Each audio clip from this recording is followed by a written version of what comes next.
soir. Avant de démarrer ce meeting, je vais vous demander de bien penser à éteindre vos portables. Et puis sinon, pour commencer, je vais vous présenter les camarades présents à cette tribune. Alors, à l'extrême gauche, Jean-Louis Gaillard.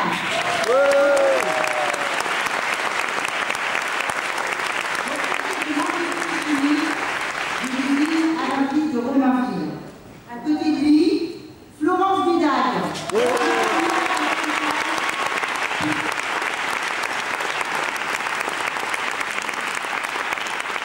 Infirmière à l'hôpital Pitié-Salpêtrière de Paris. À côté, Thierry Gonneau.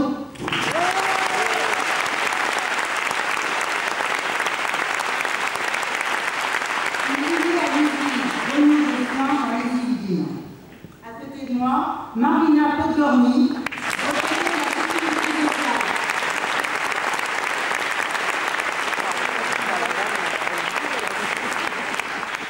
côté de Nathalie, Philippe Julien, qui travaille à l'usine PSA dans le Sud-Ouest.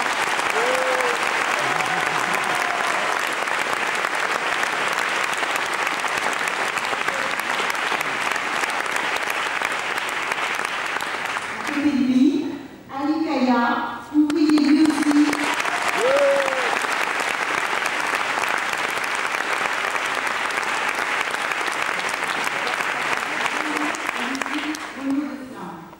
Enfin, Jean-Pierre Mercier, ouvrier à l'usine PSA d'Aulnay.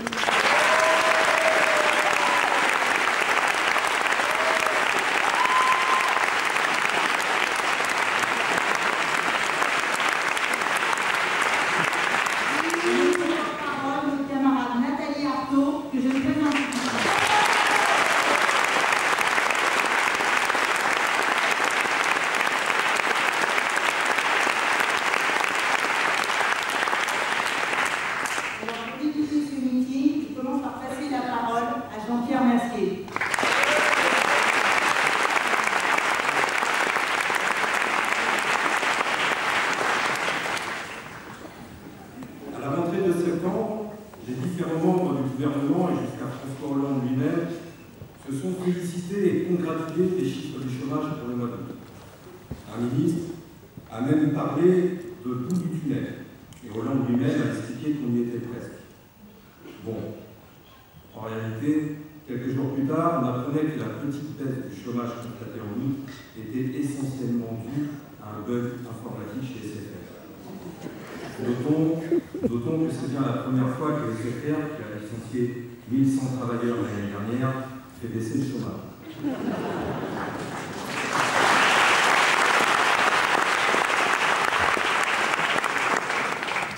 Mais même si les chiffres avaient été les vrais, il est écœurant de voir ces ministres pavoiser, comme ils le font encore ces jours-ci, sous prétexte que la croissance repasserait vaguement au-dessus de zéro.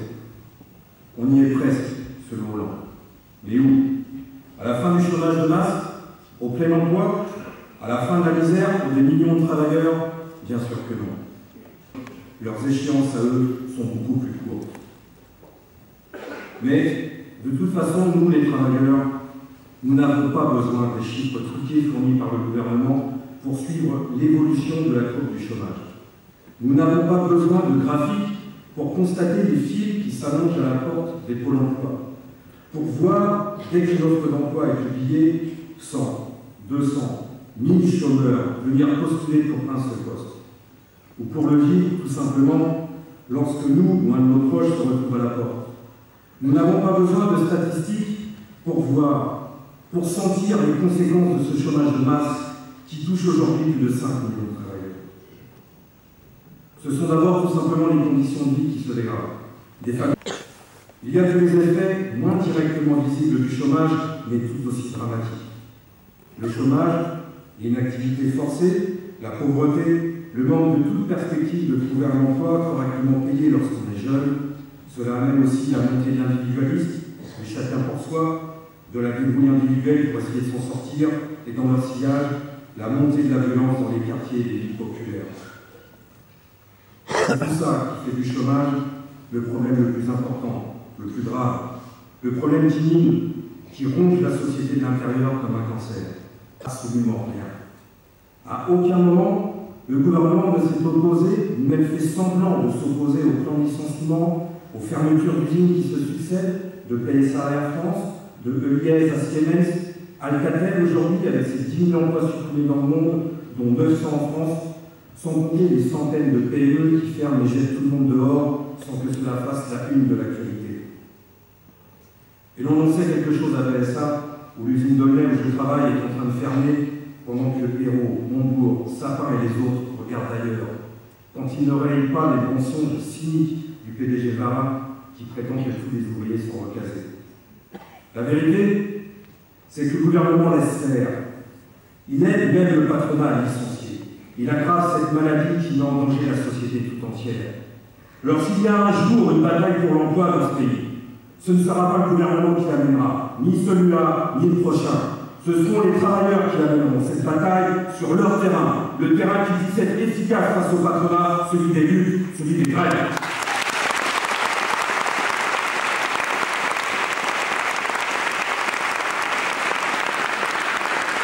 Le problème du chômage est si envahissant, si dramatique, qu'il permet au patronat d'user du chantage pour tirer les conditions de travail et de vie en arrière.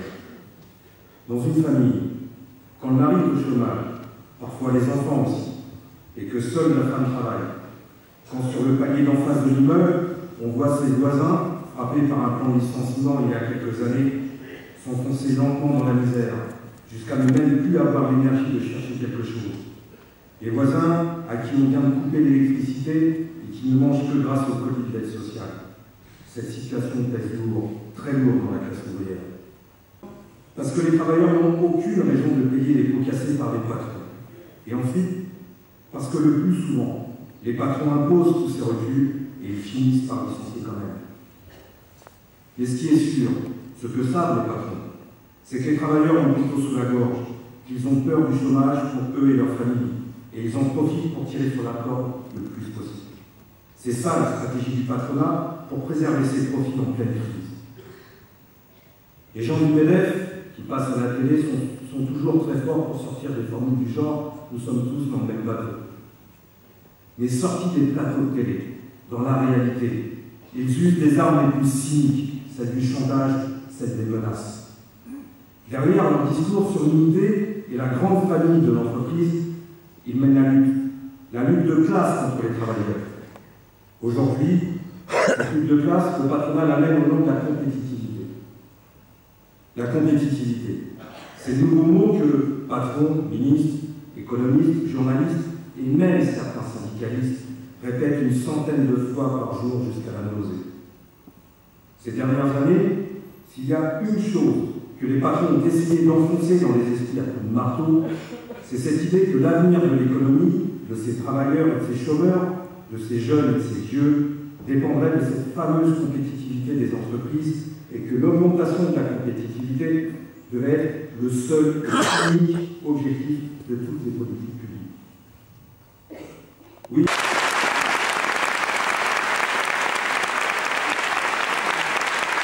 Le moindre centime que la bourgeoisie gagne lui vient de l'exploitation du travail. Les millions d'euros que dépensent les riches pour s'assurer leur train de vie parasite est extrait de la peine et de la sueur des travailleurs. Ça, c'est la vérité. Pour aggraver l'exploitation et faire baisser la part des salaires que les travailleurs gagnent. Alors oui, reprendre à son compte ces termes de compétitivité et de coût du travail en les légitimant, c'est déjà se placer dans le camp du patronat.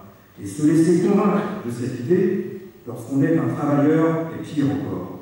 Parce que cette idée de compétitivité porte en elle celle de concurrence entre les travailleurs. Le patronat voudrait nous convaincre qu'il faut être plus compétitif que les travailleurs des autres pays, des autres régions, des entreprises concurrentes, voire d'un autre atelier de la même usine.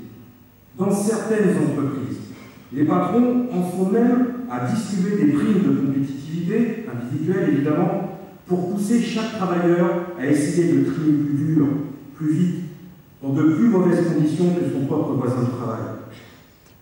Ce qui ruine la société, ce n'est pas le coût du travail, ce n'est pas seulement le coût du capital, c'est le capital tout court. Le problème des travailleurs, c'est ce système capitaliste qui non seulement nous étrangle, mais voudrait même, en nous mettant en concurrence les uns contre les autres, nous pousser à nous étrangler entre nous. C'est un piège pour la classe ouvrière, un piège dans lequel il ne faut pas tomber.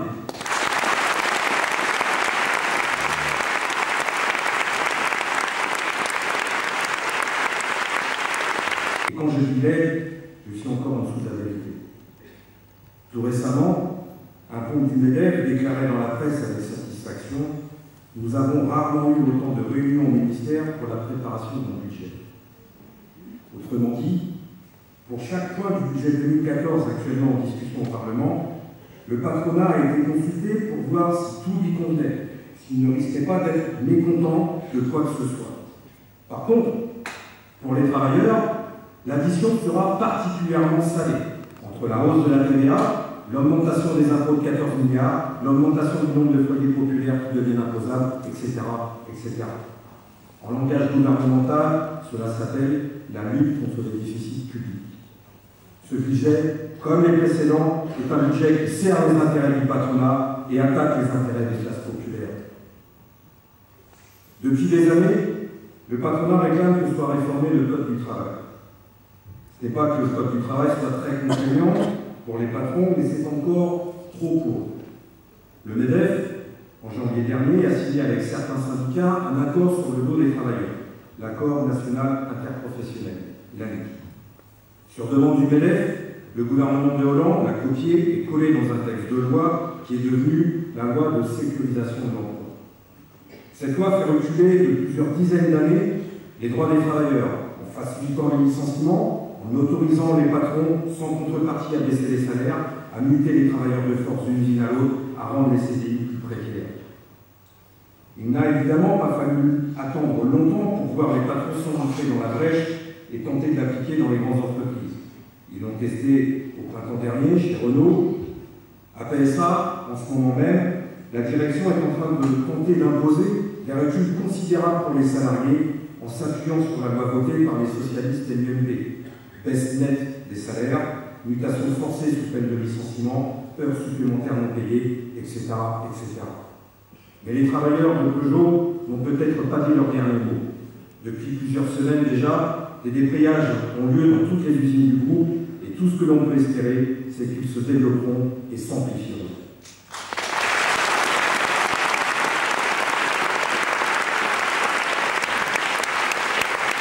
Qui s'est joué ces derniers jours à propos du travail du dimanche.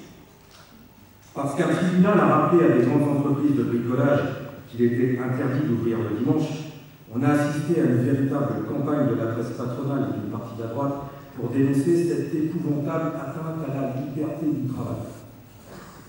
Les journaux ont même titré, tenez-vous bien, en parlant des travailleurs de Leroy Merlin, ces salariés à qui on interdit de travailler. Mais quiconque ici se souvient-il d'avoir vu à la une d'un de ces journaux une photo de travailleurs de Continental, d'ArcelorMittal Florange, de PSA Aulnay, de Molex et maintenant d'Alcatel, avec en légende ces salariés à qui on interdit de travailler. Oui, il y a 5 millions de gens à qui effectivement on interdit de travailler, et ça c'est pas trop mal pour nous.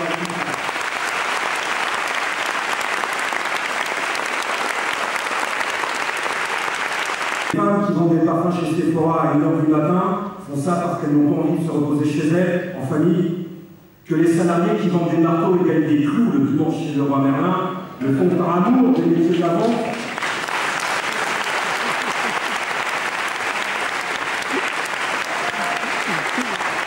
Parce que quand on est au SMIC, c'est-à-dire à 1 121 € net par mois, et souvent encore bien moins parce qu'on a un contrat à temps partiel imposé, eh bien on prend souvent ce qu'on peut pour s'en sortir. Et malheureusement, quelles que soient les conséquences sur la vie de famille et la vie sociale, parler de volontariat dans cette situation, c'est tout simplement une saloperie.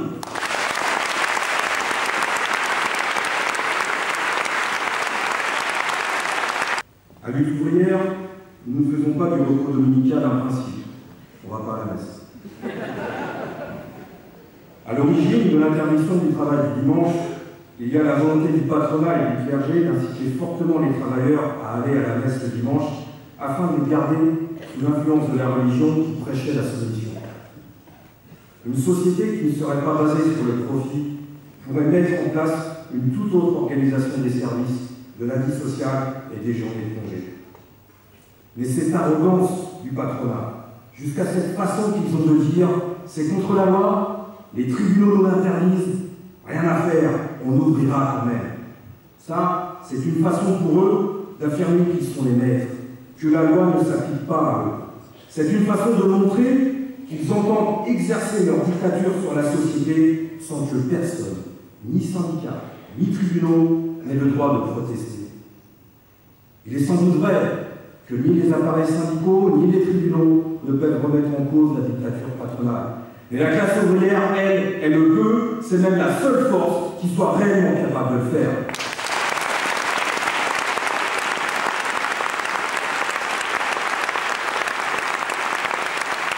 Car c'est bien de cela qu'il s'agit.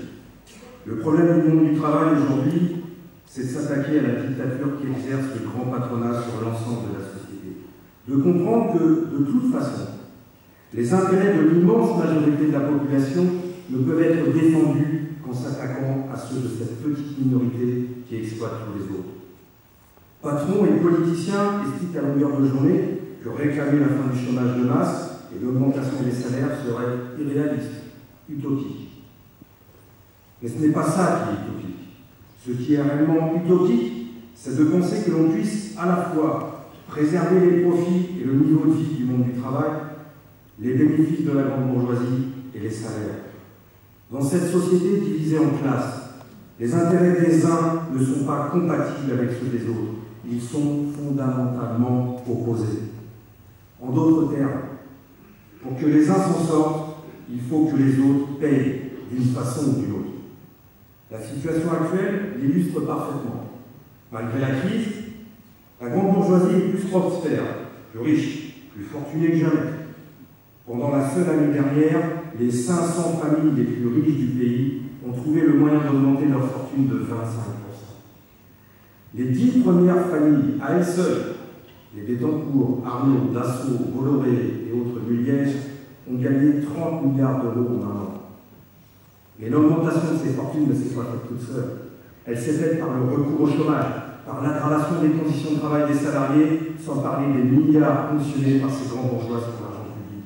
Elle s'est faite en menant la lutte de classe. Et cela ne va pas s'arrêter. Tant que le patronat pourra continuer à faire payer la note de la crise aux classes populaires, il le fera. Et s'il doit pour cela nous dépouiller de tout ce que des générations de travailleurs ont obtenu avant nous par leur lutte, il le fera, il essaiera de le faire.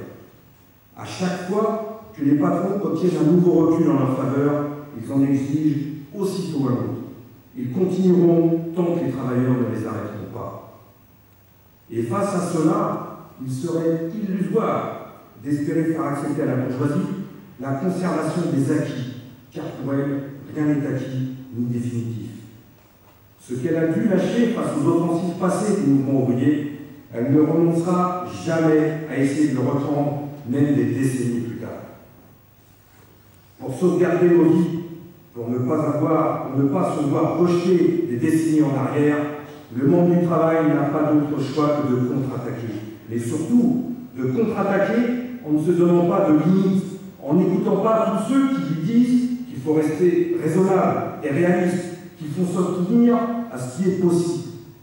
Ce que la bourgeoisie et ses porte-paroles proclament aujourd'hui impossible en levant les bras au ciel, ils le trouveront tout d'un coup extrêmement possible lorsqu'ils auront en face d'eux des millions de travailleurs conscients de leur force et conscients de leur intérêt de classe.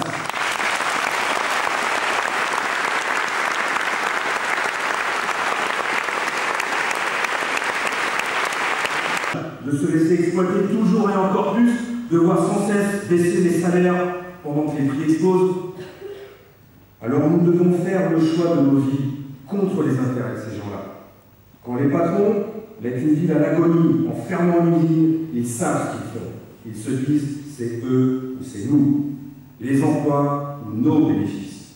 Eh bien il faudra que le monde du travail résonne de la même manière et réalise qu'en effet c'est eux ou nous et il faudra que ce soit nous. Plus la crise s'aggrave, plus la question se posera dans ces termes. Notre peau ou leur profit. Lorsque, comme cela ne s'est pas passé en France depuis des dizaines d'années, les travailleurs retrouveront suffisamment de conscience et d'énergie pour se lever et pour se battre. Il ne faudra pas se contenter d'égratigner un peu la bourgeoisie, de lutter pour préserver quelques acquis ou forcer le patronat à nous lâcher quelques miettes. Il faudra s'attaquer à la racine du mal, le pouvoir absolu, économique, politique et social de la bourgeoisie, sa dictature sur l'ensemble de la société. Le chômage qui ronge la société, il faudra imposer l'interdiction des licenciements et la répartition du travail entre tous sans diminuer les salaires. Ce n'est pas aux ouvriers et aux employés de faire les frais en étant jetés à la rue d'une crise dans laquelle ils n'ont pas la moindre responsabilité. Les patrons considèrent pourtant cela comme normal, parce que cela fait partie de leur droit à la propriété. Ils peuvent disposer de la vie et de la mort sociale de millions de salariés. Eh bien, c'est à cela qu'il faut s'attaquer. Imposer la répartition du travail entre tous les bras et tous les cerveaux disponibles, ce qui ramènerait d'un seul coup le taux de chômage à zéro, cela coûterait cher. Oui, certainement, mais c'est à eux de payer, pas à nous. À l'appauvrissement dramatique qui frappe les classes populaires, il ne s'agit pas de demander un simple rattrapage des salaires. Une augmentation de salaire que les patrons se chargeraient d'annuler par la hausse des prix en un clin d'œil. Ce que les travailleurs devront imposer, c'est qu'à chaque augmentation de prix de la nourriture, des loyers, du gaz, de l'électricité, des assurances, correspondent une augmentation de salaire équivalente, immédiatement. Autrement dit, que les salaires soient indexés sur l'augmentation réelle des prix.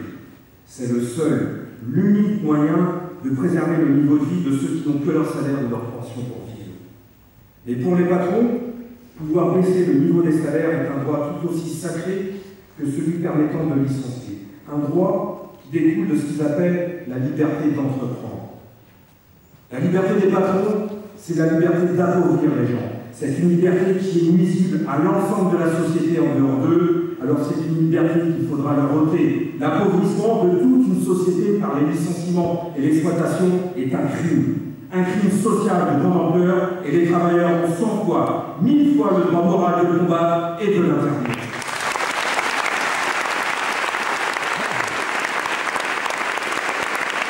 La bourgeoisie a érigé le mensonge et le secret en art de gouverner. Dès le début du capitalisme, la grande bourgeoisie a construit et développé un système efficace pour se protéger et pour assurer sa domination. C'est le secret des affaires.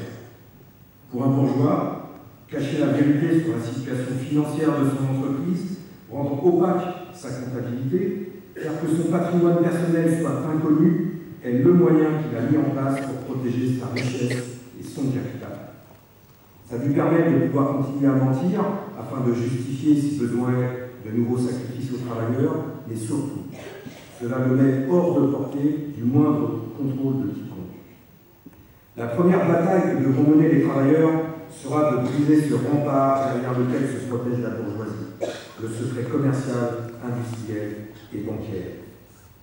Si les travailleurs ne se donnent pas la capacité de connaître les moindres mouvements financiers, s'ils ne se donnent pas la capacité de s'introduire dans les moindres comptes des grandes entreprises et des fortunes personnelles de la bourgeoisie et les rendre publics, ils ne pourront rien contrôler.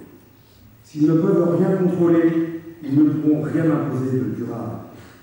Le contrôle des travailleurs et de la population sur le grand patronat commencera par la publication et la transparence des comptes sur les grandes entreprises et des fortunes personnelles des grands bourgeois. Si un médecin vous annonce que vous avez une grave maladie, nécessitant un lourd traitement, vous demandez à voir, à comprendre, vous demandez qu'on vous montre les scanners et les analyses.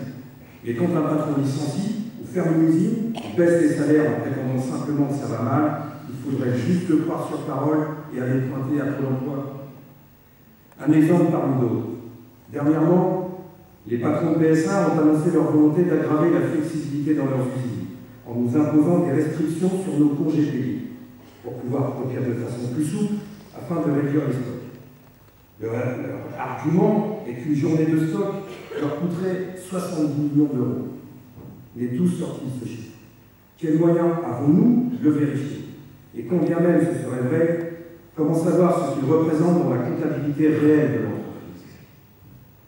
En réalité, il serait tout simplement normal que les travailleurs concernés par des licenciements ou confrontés à des attaques ait accès à toute la comptabilité, puisse connaître l'état réel des entreprises, ses bénéfices réels, ses dettes, ses participations à d'autres entreprises, l'utilisation des dividendes.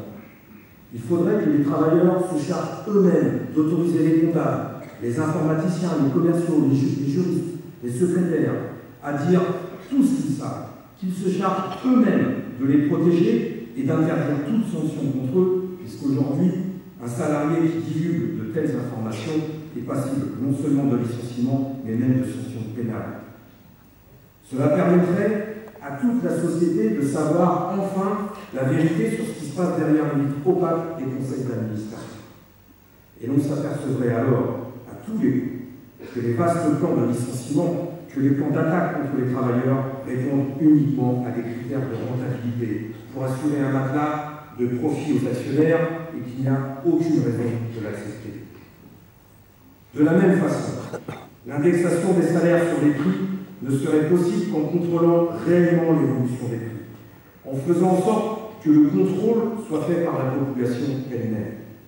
Indexer les prix sur le taux de l'inflation calculé par l'INSEE, mais ça serait encore se faire voler tant les indices officiels sont mensongers et truqués. Contrôler en permanence l'évolution réelle des prix dans les commerces, c'est à la portée aussi bien de n'importe quelle mère ou père de famille qui fait ses courses que des employés d'hypermarché à qui on demande chaque jour de changer les étiquettes de prix des produits. Quelle marge pour les commerçants? Quelle commission touche les intermédiaires? Combien les banques prélèvent-elles sur le chiffre d'affaires des commerçants, les obligeant à augmenter leurs prix? Comment les hypermarchés trouvent-ils de la marchandise? Font-ils produire des fruits, des légumes et de la viande gorgée d'eau pour améliorer leur marge? Tout cela pourrait être su, dévoilé, publié, parce que les travailleurs, les paysans, les caissières, les comptables le savent parfaitement, mais à condition de briser le secret commercial. De la même manière qu'il faut des milliers de travailleurs pour fabriquer un produit. Chaque travailleur individuel, en réalisant une petite parcelle, eh bien, chaque travailleur connaît aussi, à son niveau, une petite parcelle de vérité sur l'état réel de l'entreprise où il travaille, sur ses comptes, ses petits secrets et ses grosses magouilles. Prises individuellement, ces informations ne servent peut-être pas à grand-chose, tout comme une seule vis posée par un seul travailleur d'une chaîne de production ne sert pas à grand-chose. Les mises bout à bout. Chacune de ces parcelles de vérité permettrait de savoir réellement toute la vérité sur les entreprises capitalistes. Ce n'est que collectivement que le contrôle des comptes pourra devenir une réalité. Dans une période de montée des luttes, une période où les travailleurs reprendraient confiance en eux, se généraliserait l'habitude de tout dire, de ne rien dissimuler, en un mot, d'imposer le contrôle direct de la population sur la comptabilité, les prix, les magouilles des bourgeois petits et grands. Le secret commercial, le secret bancaire, le secret des affaires sont la condition même de l'existence du capitalisme. Ce système est tellement injuste, tellement absurde du point de vue de l'intérêt général, que l'on ne voit pas comment il pourrait survivre si les moindres faits et gestes du patronat étaient surveillés en permanence par la population. Après tout, un simple salarié au chômage qui tombe dans le surendettement se retrouve bien mis sous tutelle et voit ses comptes épluchés et contrôlés par des tiers. Eh bien oui, il faut mettre la bourgeoisie sous tutelle, la contrôler, la surveiller, c'est la seule manière de commencer à l'empêcher de venir.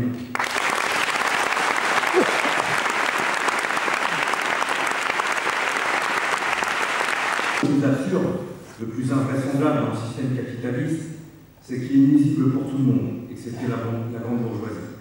Il n'y a pas de couche sociale dans la société tout entière qui n'ait à souffrir des méfaits de la bourgeoisie.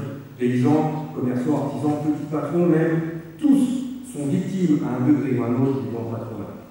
Une usine qui ferme, c'est la mort pour ses sous-traitants et aussi pour les commerçants du milieu.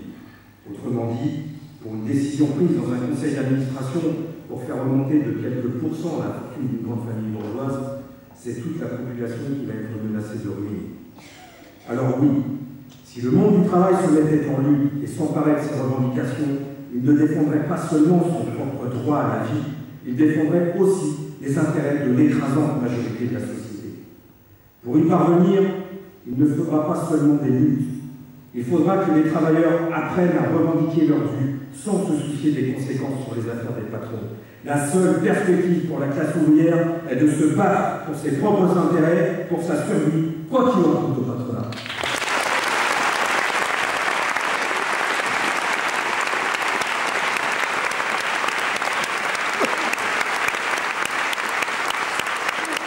Nous ne reconnaissent même pas le droit à vivre dignement de notre travail. Eh bien nous n'avons pas à leur reconnaître le droit à nous exploiter pour s'enrichir et emmener toute la société dans le mur. Si cela suppose de ne pas reconnaître non plus leur droit à la propriété, leur droit de tout décider dans leurs entreprises, cela n'a aucune raison de nous arrêter. Ce sont peut-être eux qui décident aujourd'hui, mais c'est nous, les travailleurs, qui faisons tout fonctionner. Nous qui produisons tout, nous qui sommes le moteur et les rouages de cette société. Ce rôle central, indispensable de la classe ouvrière, fait d'elle la classe sociale qui a les moyens, qui a le pouvoir de changer la société. Même si aujourd'hui, elle n'en a pas encore retrouvé la force, même si cela fait bien longtemps qu'il n'y a pas eu de grande lutte dans ce pays, nous conservons toujours une conscience inébranlable dans la capacité de la classe ouvrière à lutter, à s'organiser et à prendre la direction de la société.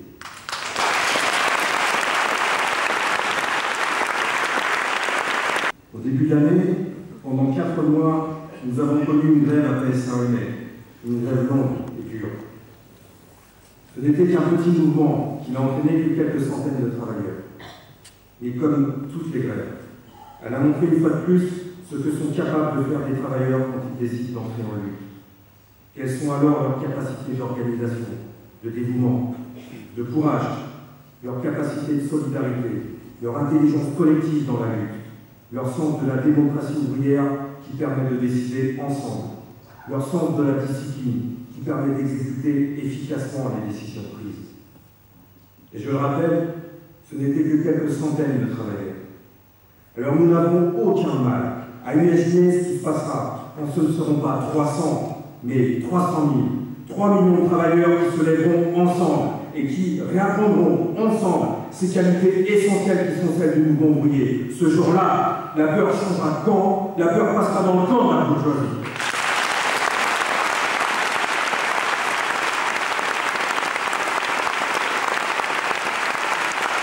Et c'est bien vers cela qu'il faut aller. Sans les travailleurs, les patrons ne sont rien. Mais sans les patrons, c'est toute la société qui sera libérée. La propriété privée du grand patronat sur les entreprises est un boulet que toute la société traîne au pied. Et bien ce boulet, il faudra s'en débarrasser un jour. Et comme écrivait Marx, nous n'aurons rien d'autre à y perdre que nos chaînes. Alors vive la classe ouvrière et vive le communisme.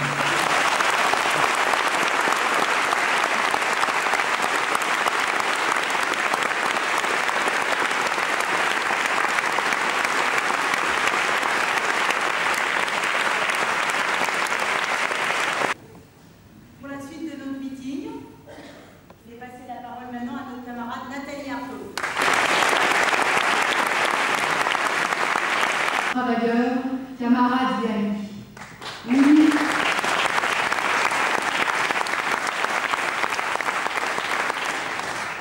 Oui, les capitalistes exercent une dictature absolue sur les entreprises et sur toute l'économie. Ils dirigent les entreprises au nom du fait qu'ils y ont apporté des capitaux, que c'est leur propriété. Ils s'arrogent ainsi le droit de faire ce qu'ils veulent de leur entreprise et des travailleurs qui vont avec. Ils décident qui travaillera, qui ne travaillera pas, qui touchera un salaire, qui n'en touchera pas, qui sera embauché à temps plein, qui à temps partiel. Ils peuvent fermer des usines, changer d'activité, délocaliser ou tout simplement mettre la clé sous la porte pour faire fructifier plus grassement leurs capitaux dans la spéculation. Mais la dictature des capitalistes ne s'exerce pas seulement sur les entreprises et sur l'économie, elle pèse sur toute la vie sociale. Où que l'on porte son regard, quoi que l'on fasse, c'est le même constat. La course au profit est dangereuse et criminelle. Elle est dans les transports, elle est dans l'agroalimentaire, dans la santé, dans le domaine de l'énergie et du nucléaire, domaine complexe et dangereux, où il faudrait multiplier les contrôles et les précautions. La rentabilité pousse aussi aux économies criminelles et aux catastrophes. Fait peser un entière. Le contrôle des travailleurs sur les entreprises et sur l'économie doit être une étape dans la lutte des exploités. Car la seule façon d'empêcher de nuire les dirigeants de ce système flou, ce sera de les soumettre au contrôle de la société afin de leur ôter le pouvoir dictatorial qu'ils exercent sur l'économie et sur la vie sociale. Il ne s'agira pas de les remplacer pour gérer l'économie capitaliste autrement et faire en sorte qu'enfin elle serve les intérêts collectifs. Elle ne le peut pas. Le capitalisme est et restera un système fondamentalement, génétiquement inégalitaire, inhumain et anarchique, parce que basé sur l'exploitation et sur la propriété privée des grands moyens de production. La classe ouvrière devra prendre le pouvoir pour changer les bases mêmes de cette économie, pour l'orienter, non pas pour rapporter les profits pour une minorité, mais pour qu'elle réponde aux besoins des hommes. La classe ouvrière est aujourd'hui diverse, comme le sont les entreprises, comme l'ensemble de l'économie. Les ouvriers sur chaîne de fabrication, les caissières de supermarchés, les employés de banque, les ingénieurs et les techniciens, les cheminots, les aides-soignants, les enseignants ont en commun de n'avoir que leur salaire pour vivre. Mais les travailleurs qui sont réduits au chômage ou qui sont à la retraite appartiennent également à la classe ouvrière. Malgré la diversité de leur métier et de leurs conditions de travail, ils ont en commun d'être exploités, ou du moins de contribuer par leur activité au fonctionnement de cette société qui permet à une mince couple de parasites bourgeois de s'approprier une large part des produits du travail collectif. Et ils ont en commun de faire marcher collectivement l'économie, mais sans avoir la moindre part dans l'orientation de celle-ci. Eh bien, c'est précisément cette présence dans tous les rouages de l'économie qui leur donne la capacité collective, non seulement d'exproprier la bourgeoisie, les propriétaires et les actionnaires des entreprises, mais de fonder les bases d'une économie, d'une organisation économique nouvelle, où la propriété des usines, des banques, des groupes de la distribution ne serait plus privée, mais collective. Une organisation économique sans exploitation, sans course au profit, sans concurrence, gérée démocratiquement par l'ensemble de la collectivité. Oui, face à la faillite du capitalisme, le sort de l'humanité est entre les mains de la classe ouvrière.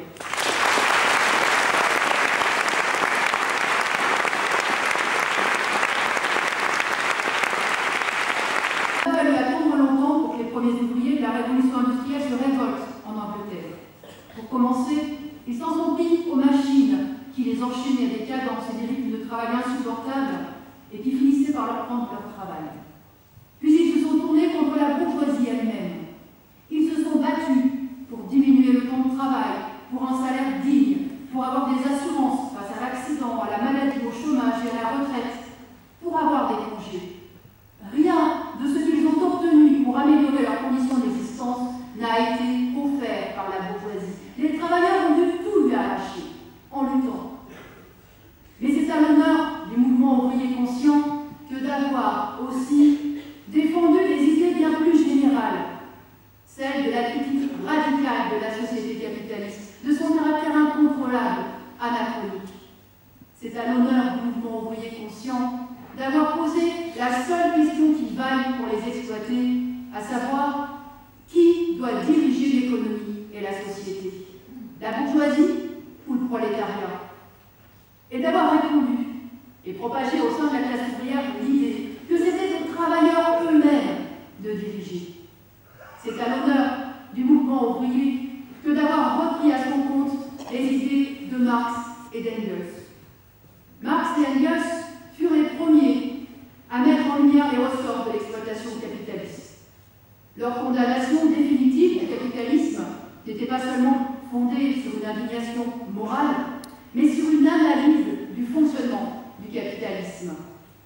Marx avec Engels ont démontré en quoi le capitalisme ne pouvait pas être l'avenir de l'humanité après avoir découvert le mécanisme de l'exploitation, le vol de la plus-value, après avoir analysé les contradictions internes du capitalisme et la dynamique de son évolution. Ils n'ont pas défendu la perspective communiste par idéalisme, ils en ont démontré sa nécessité. Ils ont démontré que le capitalisme portait les prémices du communisme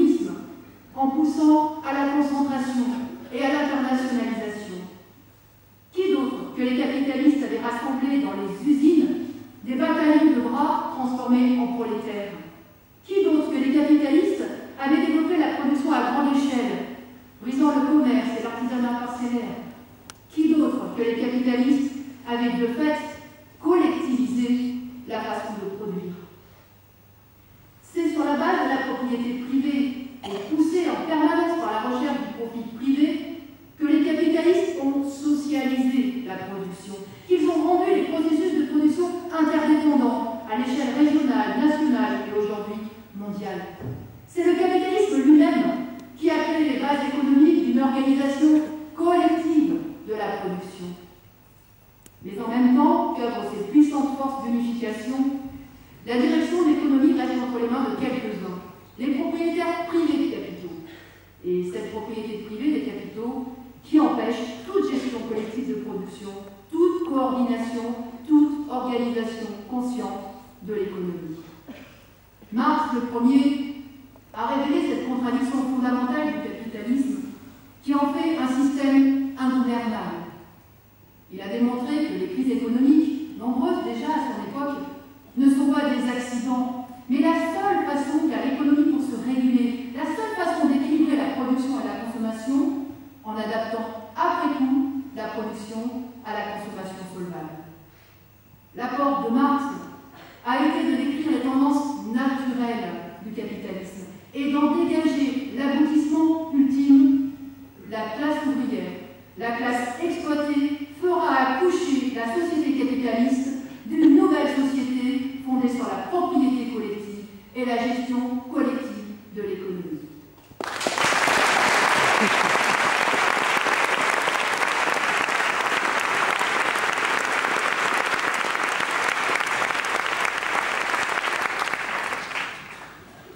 Utopie, disent depuis toujours les détracteurs des idées communistes. Mais cela n'est qu'une utopie que tant que la classe sociale susceptible de la réaliser ne s'en empare pas. Et s'il s'agit d'une utopie, c'est une utopie féconde, du genre de celle qui pourra avancer l'humanité, comme la conquête spatiale, qui a débouché sur de grands progrès scientifiques et techniques. Parce que cette perspective communiste, eh bien, elle est sortie du domaine de l'utopie. Et elle est sortie de ce domaine de l'utopie parce que des générations de prolétaires s'en sont emparés et l'ont transformé en but politique, en un objectif de combat. Un objectif de combat enthousiasmant, car il ne se borne pas à la défense des exploités, mais à leur émancipation et à l'émancipation de toute la société du joug de l'argent. Ce but reste toujours à atteindre et continuer ce combat, prendre le relais des générations qui nous ont précédés, c'est notre raison d'être.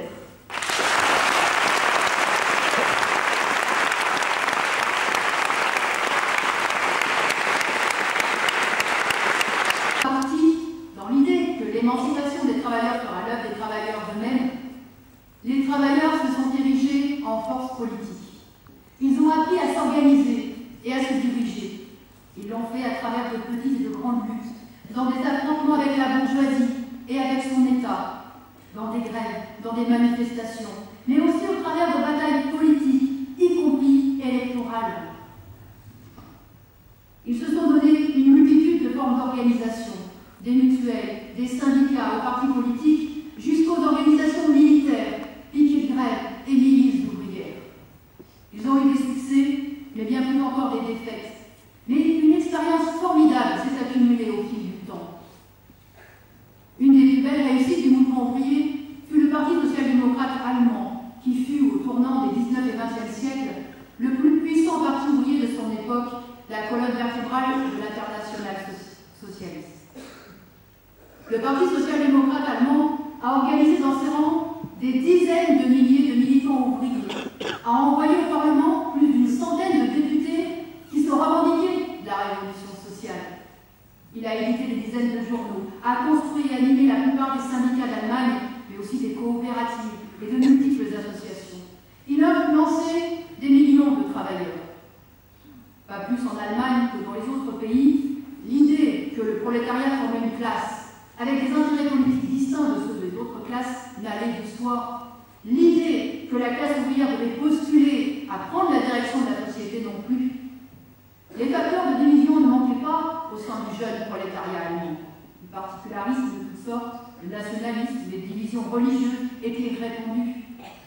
Pour combattre de ces préjugés et forger une conscience de classe, les militants sociaux-démocrates firent une propagande inlassable, bien que leur parti fût interdit pendant 12 ans, que les militants venus étaient bannis de leur ville, privés de leur gagne-pain. Pendant des années, ils furent intimidés, licenciés, traqués à l'intérieur des entreprises par les chefs, à l'extérieur par la police. Mais ils continuaient et ils utilisèrent toutes les possibilités que leur donnaient les élections et le suffrage universel pour continuer leur agitation politique au cœur de chaque circonscription électorale. Même si, pendant des années, les députés socialistes firent des allers-retours entre le Parlement et la prison. C'est ainsi que le Parti ouvrier allemand réussit à regrouper et à unifier les travailleurs derrière leurs objectifs de classe et qu'ils pesèrent d'un poids croissant sur la vie politique du pays, imposant dans une monarchie autoritaire bien des changements favorables aux travailleurs. En Russie, c'est dans la révolution elle-même, plus exactement dans la succession des révolutions de 1905 puis de 1917, que les travailleurs se sont érigés en force politique. Une force politique ô combien puissante, puisqu'elle fut capable de prendre le pouvoir et de le garder contre toutes les forces bourgeoises européennes coalisées. Mais la classe ouvrière russe n'a pu le faire qu'en acquérant un haut niveau de conscience, insufflé par le parti bolchevique, qui a su orienter les travailleurs dans l'existence du courant communiste révolutionnaire en Russie. Et lorsque la révolution a éclaté en pleine guerre, les mêmes travailleurs qui n'avaient pas répondu aux appels des révolutionnaires à les rejoindre se sont emparés de leurs idées pour construire le pouvoir ouvrier, le seul de l'histoire après la brève existence de la Commune de Paris en 1871. S'il n'y eut rien de tel en Allemagne, malgré le formidable développement du mouvement ouvrier que j'ai décrit, c'est que la direction du Parti socialiste allemand a failli en 1914, comme la plupart des autres partis sociaux-démocrates de l'époque. La direction du parti allemand s'est montrée incapable de s'opposer à la guerre. Et puis, elle a pris fait et cause pour sa bourgeoisie. L'humanité allait payer de 18 millions de morts et de destruction d'avoir laissé les bourgeoisies rivales entraîner les travailleurs dans une guerre où ils n'avaient rien à gagner. En Russie, le prolétariat victorieux, après avoir réalisé des changements sociaux formidables, n'a réussi à entraîner derrière lui qu'une partie des travailleurs des autres pays. La révolution ouvrière a été vaincue ou trahie en Allemagne, en Hongrie, en Finlande. Mais l'ordre bourgeois n'a jamais été aussi profondément contesté par la classe ouvrière que dans ces années qui ont suivi 1917. À côté des pays en révolution, c'était pour ainsi dire partout, des années d'activité intense de la classe ouvrière, marquées par des grèves, par des mutineries. Partout où la classe ouvrière existait un tant soit peu, ce fut l'éclosion de partis communistes, jusque dans ces pays arabes où l'on observe aujourd'hui le manque cruel de partis révolutionnaires. Mais la bourgeoisie internationale est sortie victorieuse de cette période d'affrontement, la Russie soviétique mise à part. Mais c'est justement cet isolement de la révolution russe qui a conduit à la dégénérescence de l'État créé par le prolétariat. Une dégénérescence qui a donné naissance à une couche sociale oppressive, en Union soviétique même, la bureaucratie. La dégénérescence de l'État soviétique eut des conséquences en dehors de l'URSS. Un peu partout dans le monde, elle a conduit à la transformation des partis communistes en partis staliniens, qui, de force révolutionnaire, sont devenus des agents de préservation de l'ordre social capitaliste à l'échelle du monde. Et l'ordre bourgeois préservé a enfanté, pendant la grande crise économique des années 1930, la barbarie nazie, puis la Seconde Guerre mondiale. L'humanité a payé cette fois le maintien de l'ordre bourgeois de 50 millions de morts et de destructions plus gigantesques encore que pendant la Première Guerre mondiale. Malgré ces deux échecs graves, la trahison de la direction socialiste avant la guerre 1914, puis la transformation des partis communistes en partis staliniens, le mouvement ouvrier, ses combats, ses victoires comme ses échecs ont marqué l'histoire de la première moitié du XXe siècle et, dans une certaine mesure, par l'intermédiaire de l'Union soviétique et des partis staliniens, la deuxième partie du XXe siècle aussi. Il a marqué la politique intérieure d'un grand nombre de pays, par l'intermédiaire de l'Union soviétique et de ce qui restait dans ce pays des conquêtes 1917, il a marqué toute la politique internationale, avec d'innombrables sous-produits, en particulier dans de nombreux pays pauvres, au travers des mouvements d'émancipation nationale. Mais les capitulations, les reniements, la faillite des grands partis ouvriers, ceux du courant social-démocrate et ceux du courant stalinien, qui avaient regroupé les masses travailleuses, ont pesé d'un poids considérable sur la classe ouvrière et ils continuent à peser aujourd'hui encore. Ils ont failli, tour à tour, à des moments décisifs.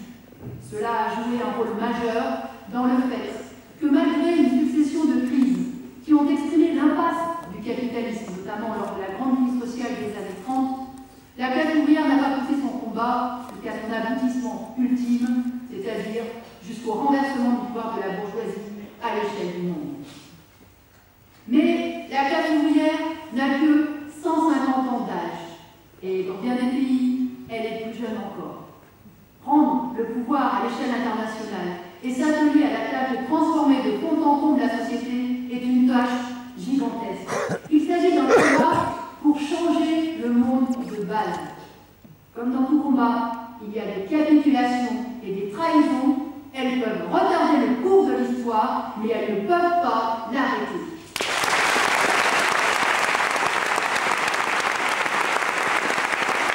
Ce qu'on peut dire, c'est que la société capitaliste ne s'est pas améliorée. Le capitalisme est né et a grandi en suant le sang et la boue par tous les pores, disait Marx. Avec la mise en esclavage de millions de femmes et d'hommes, arrachés d'un continent, l'Afrique, avec l'exploitation des enfants, l'expropriation brutale des paysans. Oui, le capitalisme s'est développé par l'oppression, le pillage, la destruction. Mais qui oserait dire que ce n'est plus le cas aujourd'hui? L'Afrique ne continue-t-elle pas d'être vidée de son sang? Les enfants qui travaillent dans les usines textiles de Dhaka au Bangladesh pour imprimer les t-shirts travaillent-ils dans des ateliers moins sordides que ceux de Manchester dans les années 1850? Le pillage de matières premières, la destruction de l'environnement est-elle moins grave? Aujourd'hui, la société capitaliste est plus inégalitaire, plus folle encore qu'elle l'était au XIXe et au XXe siècle. Fourier, un des socialistes utopiques des premières années du XIXe siècle, voulait, je le cite, dévoiler les intrigues de la bourse et des courtiers. Que dirait-il aujourd'hui s'il voyait les ravages planétaires provoqués par la financiarisation? Que dirait Fourier en voyant la condition des femmes, éternelles esclaves, dans bien des régions du monde, et reléguées dans bien des pays riches, lui qui fut le premier à dire que le degré d'avancement d'une société se mesure au degré d'émancipation des femmes.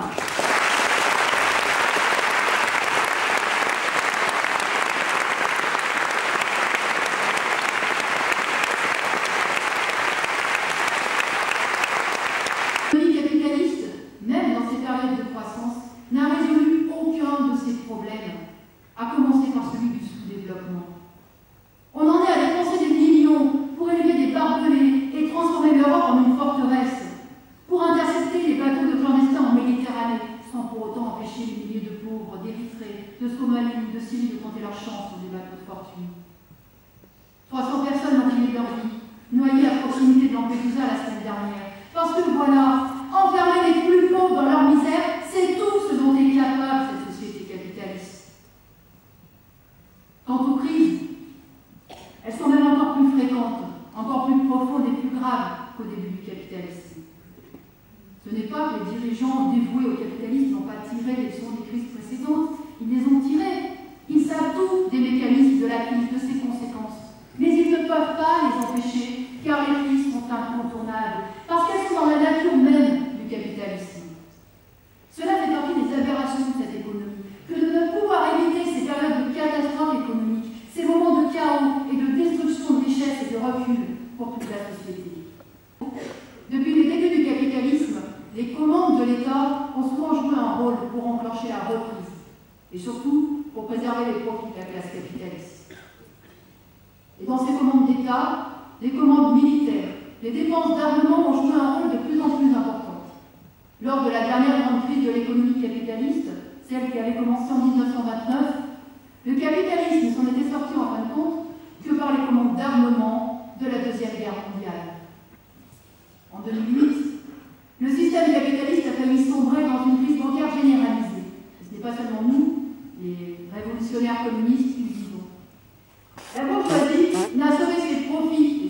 système bancaire que grâce aux injections massives d'argent par les États, sans rien résoudre, en ne faisant que reporter le problème de la menace d'une crise financière à une échelle encore plus grande. Le développement cancéreux de la finance et de la spéculation est aujourd'hui la manifestation la plus éclatante du parasitisme de la classe capitaliste. Derrière cet univers de banquiers, de fonds spéculatifs, de traders fous, il y a en réalité toute la grande bourgeoisie. Car l'argent avec lequel spéculent ces groupes financiers vient de cette grande bourgeoisie. Derrière les grandes phrases sur la modernisation de l'économie, sur la compétitivité dont a parlé Jean-Pierre, il y a ce parasitisme basé sur l'aggravation de l'exploitation de la classe ouvrière. On rend les conditions d'existence des travailleurs de plus en plus dures, avec pour seule finalité de drainer une part croissante du profit vers la spéculation financière, pour que les grandes dynasties bourgeoises augmentent leur fortune, pour que les gros actionnaires touchent des dividendes en hausse malgré la crise. On empoisonne littéralement la vie économique. Alors oui, renverser le capitalisme est une tâche immense, mais vivre dans cette société est de plus en plus insupportable pour le plus grand nombre, et c'est ce qui fait que le capitalisme est une société condamnée. Malgré les trahisons successives qu'a connu le mouvement ouvrier, malgré la quasi-disparition des partis révolutionnaires et le recul de la conscience de classe, l'histoire ne s'est pas arrêtée. La classe ouvrière n'a rien perdu de sa force potentielle à l'échelle du monde, ni de sa combativité. Et le capitalisme n'a surmonté aucune de ces contradictions. Il n'a fait que pousser plus loin les conditions matérielles de sa propre disparition. Les forces que Marx a mises en lumière dans les années 1850 sont toujours à l'œuvre. Oui, aujourd'hui, la production de richesse est déjà collective. Il n'existe pas sur la planète un seul site de production, que ce soit une activité minière, une usine de transformation alimentaire ou produisant des voitures, des ordinateurs ou n'importe quoi d'autre, dont la bonne marche ne dépend pas de l'activité coordonnée d'une multitude de travailleurs sur plusieurs continents. Il suffit de regarder autour de soi, dans son logement, dans son caddie de supermarché, pour voir à quel point ce qui est nécessaire à notre vie de tous les jours inclut des matières premières venues des quatre coins du monde, transformées dans de nombreuses usines et commercialisées au travers de circuits complexes. Et si l'on songe aussi à l'énergie et au transport nécessaire à la production, on ne peut que se convaincre que l'économie est déjà profondément socialisée et internationalisée. La bourgeoisie peut s'accrocher à sa propriété privée et se battre pour la gestion individuelle et égoïste de ces immenses moyens de production, mais toutes les forces de son propre système poussent pour les renverser. Les forces qui taraudent le capitalisme n'ont pas cessé de croître. Plus le capitalisme dure, plus il se rapproche de sa fin. Le capitalisme ne peut pas l'emporter. Il creuse sa propre tombe. Et après, comme disait Marx, ses propres fossoyeurs. Parce que le prolétariat ne fait que grandir à l'échelle de la planète. Et il se bat. Il n'y a pas une année sans qu'il y ait de lutte, de grandes grèves dans un coin ou dans un autre. Oui, le prolétariat se développe. Ce n'est pas le sentiment et l'impression qu'en ont les travailleurs dans les pays riches, parce qu'il n'est question que de fermeture d'usines et de licenciement. Mais un chômeur est un travailleur privé d'emploi, mais un travailleur quand même. Et surtout, dans tous les pays pauvres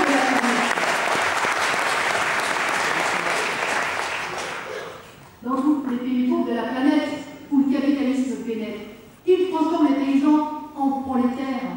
Chaque nouvelle usine créée dans un pays pauvre, de la Côte d'Ivoire au Bangladesh et à une toute échelle du Brésil à la Chine en passant par l'Inde, suscite un nouveau contingent de prolétaires. Et même là où le capital impérialiste pénètre en prédateur, en ne créant pas de nouvelles usines, mais en pillant les richesses minières ou agricoles, il renforce le prolétariat. Parce que c'est en son sein que le courant communiste s'est développé et qu'il se développera à nouveau. Nous sommes peut-être à contre-courant de l'esprit général, mais les forces qui poussent vers le socialisme au sein même du capitalisme n'ont jamais été aussi puissantes. Seulement, la bourgeoisie ne mourra pas de sa belle mort, il faudra la renverser. Pour que la société capitaliste accouche du communisme, il faut l'intervention consciente des exploités qui se battent pour prendre le pouvoir.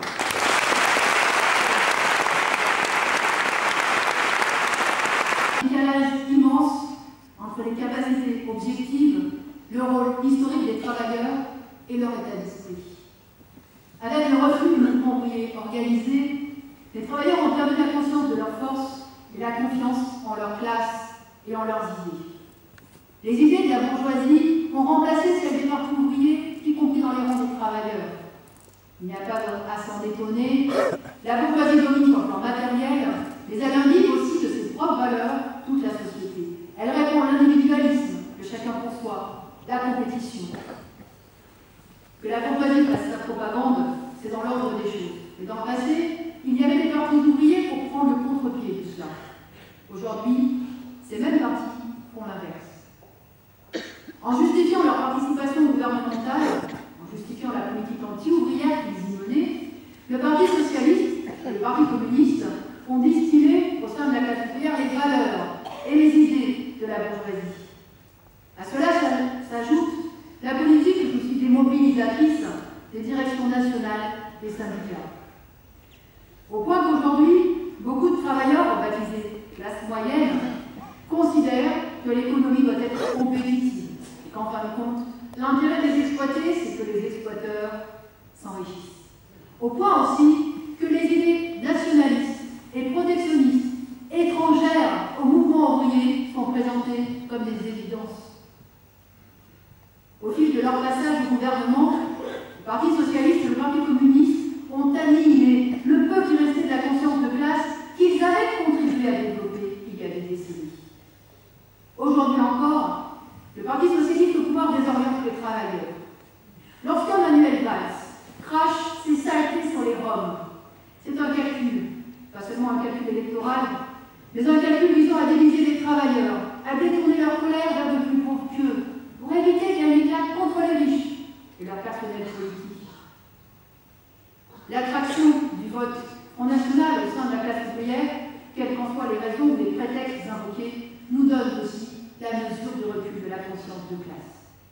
Alors, oui, il faut reconstruire un parti qui oppose à tous les partis dévoués au système capitaliste une politique propre aux travailleurs. Une politique qui ait pour objectif de préserver les intérêts de ceux qui n'ont que leur travail pour vivre. Une politique de classe qui oppose la classe ouvrière à son ennemi social, la classe capitaliste qui vit de l'exploitation. Un parti qui prenne systématiquement le contre-pied des idées et du langage patronal. Un parti qui aide les travailleurs à se battre pour leurs propres intérêts en dénonçant le capitalisme, la propriété bourgeoise, les lois du profit. Défendre les idées communistes, défendre cette conviction profonde que les travailleurs qui font déjà tout tourner dans cette économie sont aussi capables de la diriger, ne consiste pas seulement à travailler pour la révolution future, c'est aussi travailler pour les luttes petites et grandes qu'on a à mener au jour le jour. Alors, il faut continuer à défendre nos idées comme nous le faisons en permanence. Dans l'année qui vient, les élections municipales puis les européennes nous donneront la possibilité de défendre la politique que nous venons d'évoquer avec Jean-Pierre sur le terrain électoral et nous devons nous saisir de ces occasions.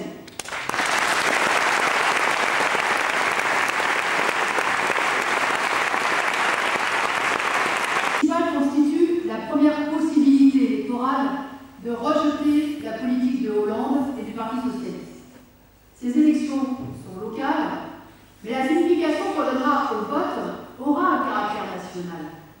Et c'est dans l'ordre des choses, car les problèmes qui se posent à la population en général et aux classes exploitées en particulier ne sont pas des problèmes locaux ou municipaux.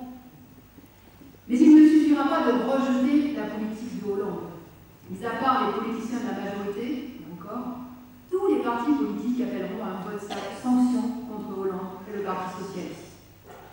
Mais tout le passé électoral, toute l'histoire récente des alternances à la présidence ou à la direction du gouvernement montre que rejeter la politique de l'équipe qui est au pouvoir, en votant pour une autre équipe qui se dit dans l'opposition, ne fait que perpétuer la même politique. Les acteurs changent, mais la pièce est la même. Quant à ceux, dans les milieux populaires, qui par désespoir envisagent de voter pour le Front National, au motif que cela ne les a pas encore excédés, ou que ce vote donnera un coup de pied dans la fourmilière, ils se trompent lourdement. Le Front National, quel que soit son langage démagogique aujourd'hui, représente une politique pour la bourgeoisie.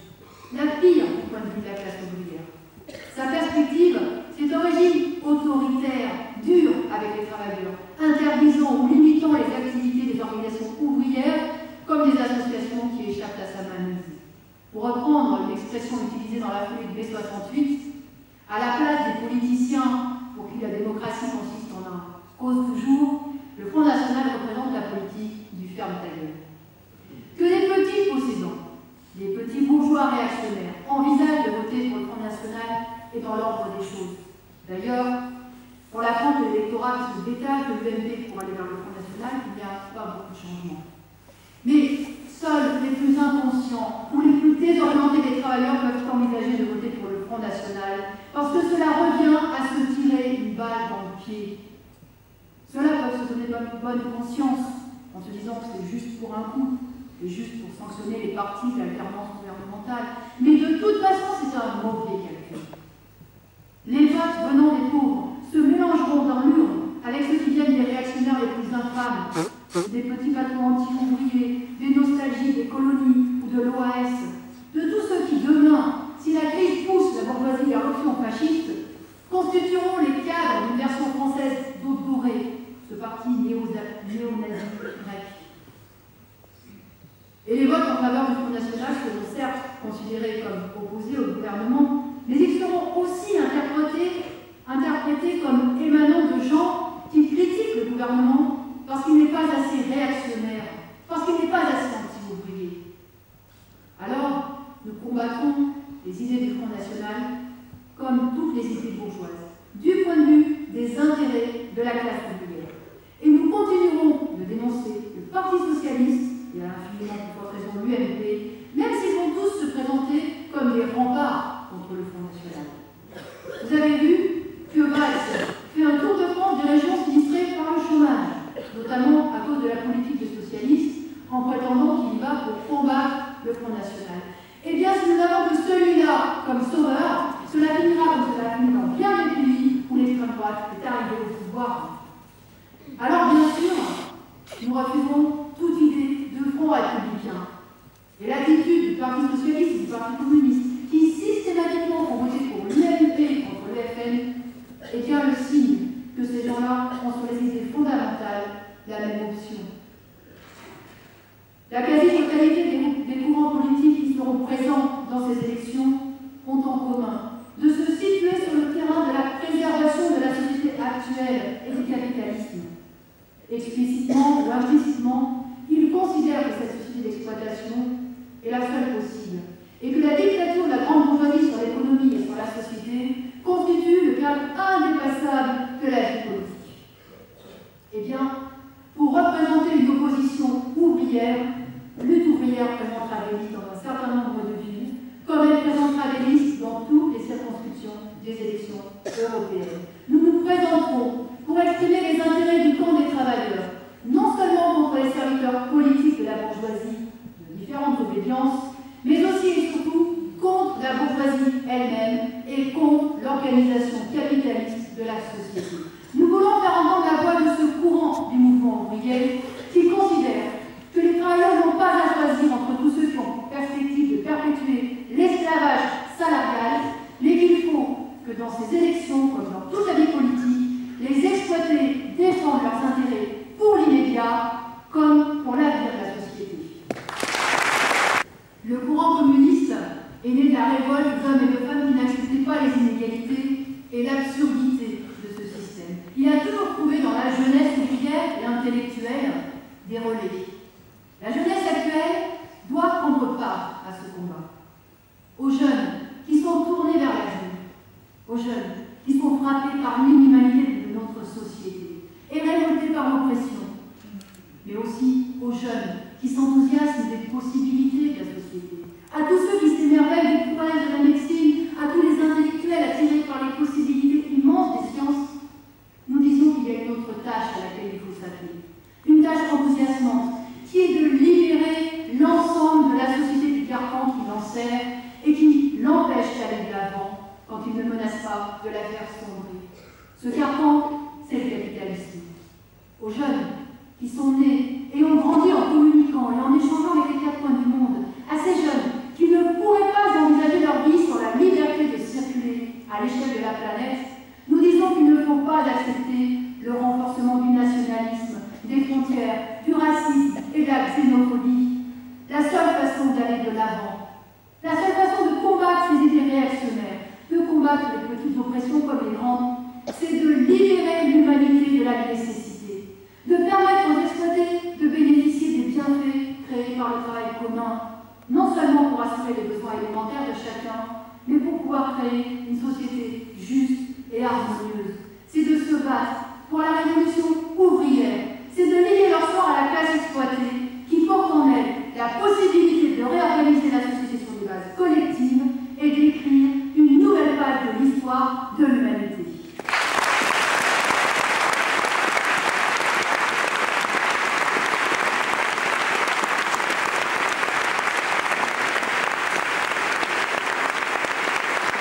J'en appelle à tous ceux qui sont restés jeunes dans leur tête et dont la capacité de révolte est intacte, malgré les déceptions et les trahisons. J'en appelle à tous ceux qui veulent participer à ce combat pour créer un parti communiste révolutionnaire. Nous ne serons jamais trop dans ce combat, et plus particulièrement à l'occasion des prochaines échéances électorales, nous aurons besoin de tous. Et évidemment pas que ces deux élections changeront la situation et le rapport de force entre la classe ouvrière et la grande bourgeoisie.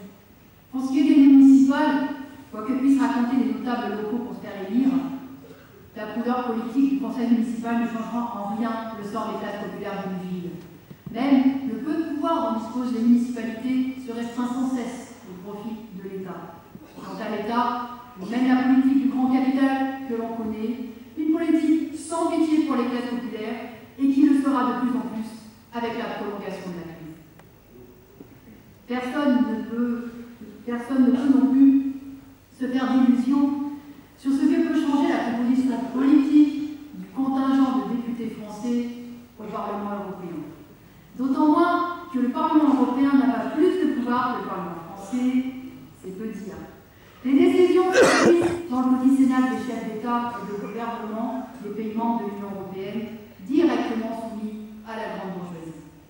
Les élections terminées, reprendra le gouvernement habituel de la vie politique et de la démocratie bourgeoise et des alternances politiques qui ne changent rien à rien. Alors, tout l'intérêt politique de la participation des communistes révolutionnaires à ces élections est de faire entendre le camp des travailleurs, de défendre et de faire entendre une politique et une perspective en rupture, non pas avec tel ou tel regroupement politique au sein de la bourgeoisie, au service de la bourgeoisie, mais avec la bourgeoisie elle-même, avec le système capitaliste. C'est peu, mais c'est aussi beaucoup. Car c'est à travers des combats politiques, y compris à l'occasion d'élections, que peut émerger et se forger un parti politique qui représente les intérêts des travailleurs, un véritable parti communiste. Bien sûr, un véritable parti, avec ce que cela implique de présence dans le pays et de représentativité aux yeux des travailleurs, ne peut vraiment surgir que dans de grandes luttes de la classe ouvrière.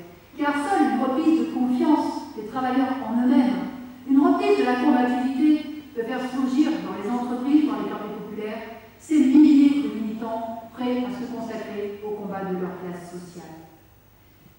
C'est pourquoi il est important, même et surtout dans des périodes de recul comme aujourd'hui, de faire vivre les idées de la lutte de classe, de la classe ouvrière.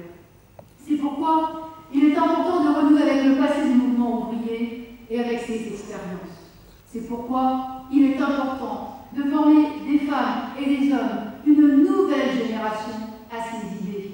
Alors, saisissons-nous au mieux des possibilités qui nous sont offertes par ces deux élections. Saisissons-nous-en pour propager des idées communistes.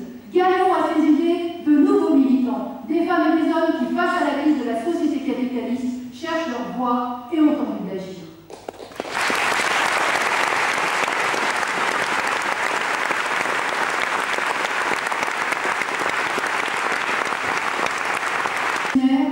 Et de faire la révolution. Mais la révolution ne dépend pas que de la combativité des travailleurs. Elle dépend aussi de ce qu'ils ont dans la tête. L'état d'esprit des travailleurs peut changer vite sous le coup des événements. Mais faut-il que les idées révolutionnaires existent? Il s'agit donc de reprendre le combat mené par des générations de militants pour doter la classe ouvrière d'une conscience de classe, pour l'armer politiquement. Cette prise de conscience commence aujourd'hui par la conscience toute simple d'avoir à rejeter les idées de la bourgeoisie. Elle passe par la conscience d'avoir tout simplement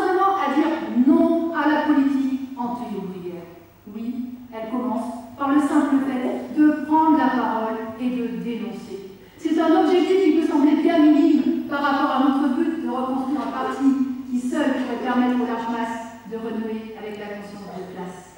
Mais les grands et les petits combats se font d'abord dans les têtes, dans la conscience que les travailleurs ont de leurs intérêts, de leurs capacités et de leur rôle dans la société. Et sur ce terrain-là, nous pouvons être utiles et préparer l'avenir.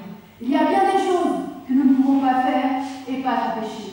Mais il y en a au moins une qui dépend de nous, c'est de dire ce que nous pensons, c'est affirmer notre politique communiste révolutionnaire, faire vivre nos idées parmi les travailleurs. Alors, bon courage camarades pour poursuivre ce combat.